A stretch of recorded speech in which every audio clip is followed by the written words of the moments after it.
Good evening, Local 580. Just want to say thank you so much for this last year. We've gone through a lot. It's been quite a second year of the pandemic, and we've made it through. I just want to thank all the departments and agencies that truly make up Local 580, that truly give us solidarity. OLIS, the Office of Library and Information Services. Thank you for our members for inspiring and transforming the lives of Rhode Island's children and families by strengthening and ensuring a strong statewide library infrastructure so all Rhode Islanders have free and convenient access to library and information resources and services. To our members at the Department of Labor and Training, DLT, ensuring a stable workman's compensation fund and is sustainable, and insurance is affordable for all Rhode Islanders by rooting out fraud and abuse.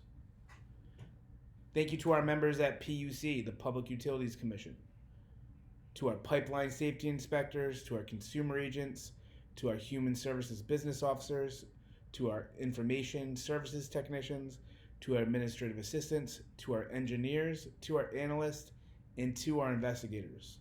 For a relatively small agency, we have a wide breadth of talent and skill in that department, as evidenced by all those fancy titles. Thank you for all you do in that department for the regulation and consumer protection related to drinking water, wastewater, electricity, telecommunications, cable television, motor carriers, even ferry service, and even natural gas, and for enforcing the Dig Safe program in the state of Rhode Island to prevent gas explosions. Thank you to our members at DBR, the Department of Business and Regulation, responsible for implementing state laws mandating the regulation and licensing of businesses and professions and occupations. Also, thank you to our members for the responsibility for regulation and enforcement, including banking, securities, commercial licensing, insurance and accountants, and medical cannabis. Thank you to our members at DHS. Thank you for our members who are responsible for implementing the Rhode Island Works program that provides financial and employment assistance for parents and families with little or no income who have children high school age or younger to ensure child care assistance to needy families is accessible.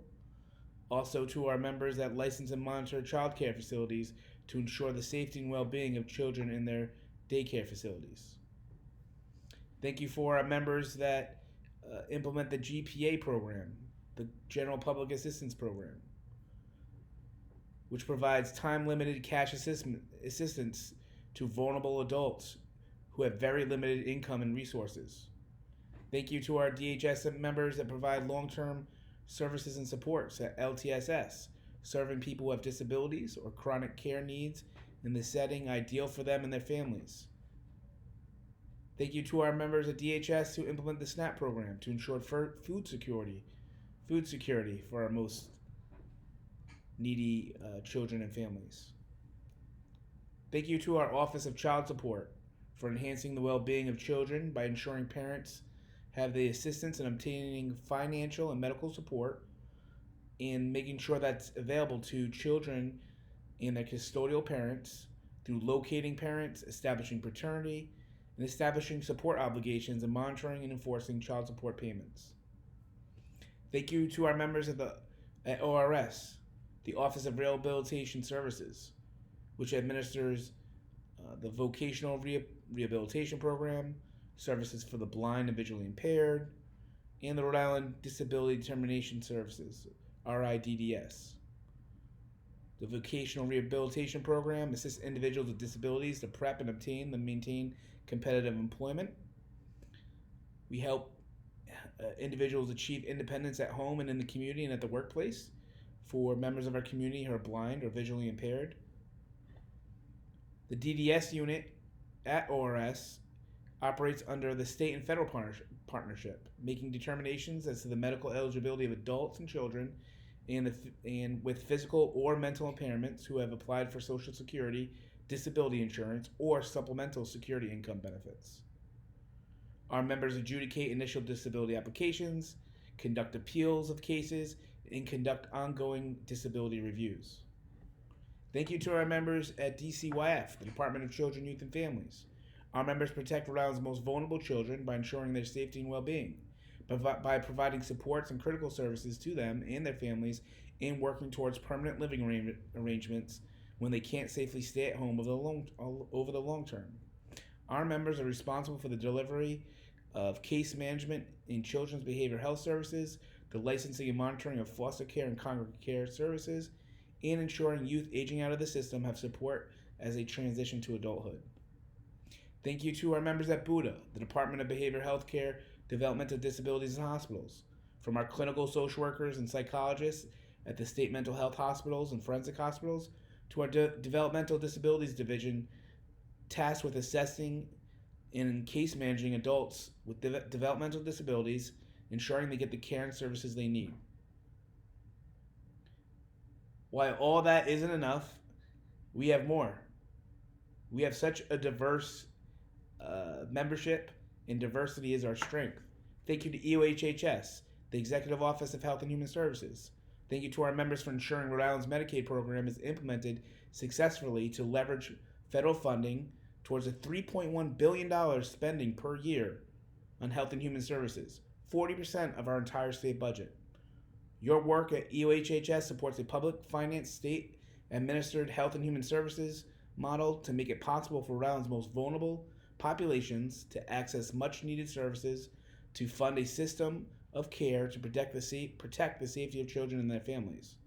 All of our human services departments have the resources for providing direct assistance and support services to individuals and families. EOHHS makes that possible.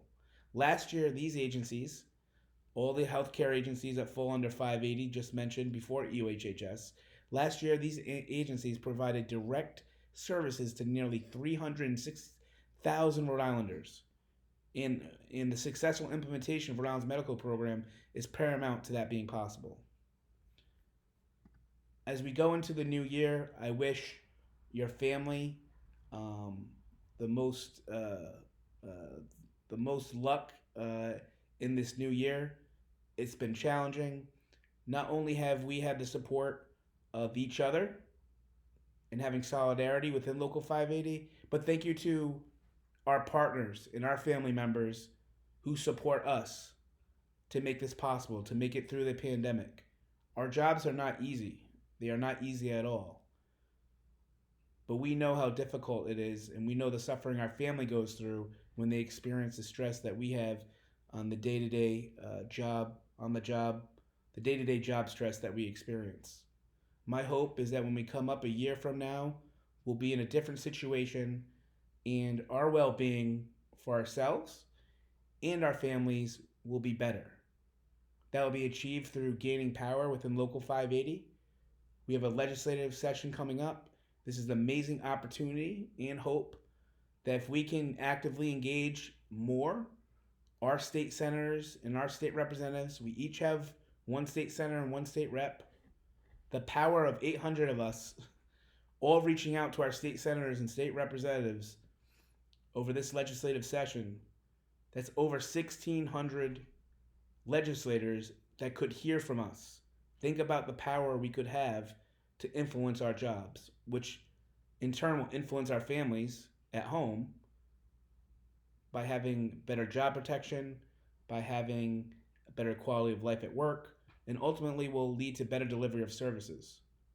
If our voices are finally heard in a way in which management proactively seeks out input at all of our agencies, proactively seeks out input of frontline workers, and actually implements suggestions and feedback that we provide. I know that's a long road, but I have a lot of hope that we can make significant progress over the next year on that. I really do. And that's not hyperbole. We can get it done. We have evidence of getting things done. When we were held up in the office and couldn't telework, Local 580 agencies sent over 700 emails to Governor McKee. The state's position was they're going to bring all our agencies back to the office and end teleworking. When we spoke up and we made our voices heard, we made a difference. That's just one example of many examples. But I don't even know if you're still listening at this point. We're 10 minutes in, so I think I should just wrap it up and say thank you. I'm so grateful for all of you. It's such amazing being part of this local 580 family. We need each other. We have power and strength together, and we know that anything is possible if we all come together and support each other. And only through our collective actions can we actually have a strong a union. That's the only way. Thank you so much to our executive board and our officers who have worked so hard over this last year through this pandemic, who helped fight for a strong contract, who helped fight for, a strong response when teleworking was going to be taken off the table, through advocating behind the scenes day in and day out in a thankless way for the members and their officers. And a lot of members don't even know the hard work and advocacy behind the scenes from our officers and executive board members by bringing the voices of workers from the offices to union leadership, and then bringing that back to agency leaderships throughout the state. So I look forward to getting to know people I don't know, and I look forward to even building a stronger union. We got a strong contract because we have a strong union. We have the opportunity to do even more, and I look forward to accomplishing that with you in the new year. Happy New Year. Enjoy yourself. Stay safe. Stay healthy. Thank you for being you.